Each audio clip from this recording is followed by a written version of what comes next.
Badan Pengawas Pemilihan Umum atau Bawaslu Kabupaten Nganjuk menggelar kegiatan konsolidasi pengawasan tahapan pemilu gelombang 2. Kegiatan yang diikuti Panwaslu Kecamatan hingga wartawan ini menghadirkan narasumber dari Komisioner Komisi Penyiaran Indonesia atau KPU Pusat Nuning Rodiah.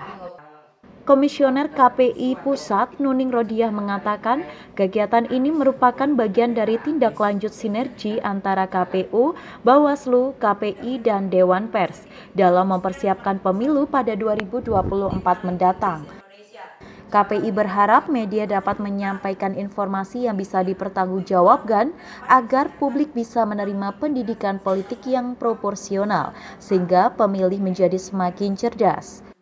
Jadi yang pertama saya sampaikan apresiasi dan terima kasih kepada Bawaslu Kabupaten Nganjuk telah menyelenggarakan forum ini karena ini adalah bagian dari tindak lanjut sinergi antara KPU, Bawaslu, KPI dan juga Dewan Pers tentunya dalam mempersiapkan pemilu 2024. Karena apa? Peran media, penyiaran, media online, media cetak itu adalah bagian dari garda terdepan untuk mengawal proses pemilu ini berjalan dengan baik.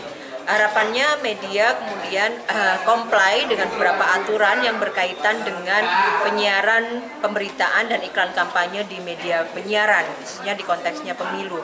Harapannya juga yang paling utama tentunya media bisa menjadi penyampai informasi yang bisa dipertanggungjawabkan kepada publik, agar publik ini bisa kemudian menerima pendidikan politik yang proporsional sehingga pemilih kita semakin cerdas, sehingga pemilih kita juga kemudian bisa memilih calon-calon pemimpin bangsa ini secara tepat.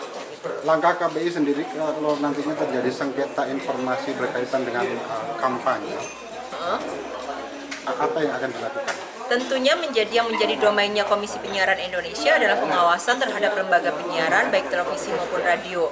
Apabila televisi atau radio ini kemudian melakukan pelanggaran berkaitan dengan kampanye, pemberitaan maupun penyiaran di media televisi maupun di media radio, KPI akan sampaikan sanksi kepada lembaga yang bersangkutan, dan tentunya yang paling utama adalah bagaimana membangun sinergi penguatan agar tidak semata-mata hanya untuk menjadi medium kampanye saja, tapi adalah medium untuk pendidikan politik kepada masyarakat.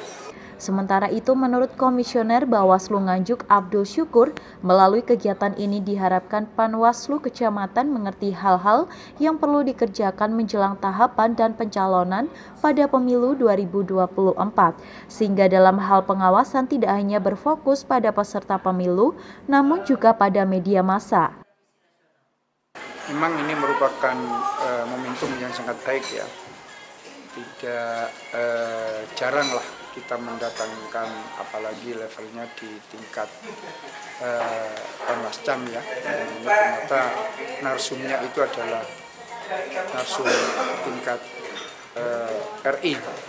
Nah, kami harapkan begini, karena sebentar lagi ini kita sudah menginjak kepada tahapan paling tidak kawan-kawan Panwascam itu bisa mengerti dan tahu apa aja yang harus kita kerjakan menjelang tahapan, terutama nanti ya paling tidak pencalonan ya, pencalonan dengan kampanye, sehingga peran media itu betul-betul kita dijadikan sebagai fokus untuk pengawasan, tidak hanya kepada peserta pemilu saja, tapi juga peran media itu perlu kita pengawasan yang sangat sensitif. Ada volume ditingkatkan dalam konteks pemeritaan. Ya, mungkin nanti ya terima kasih kepada teman-teman media sebenarnya.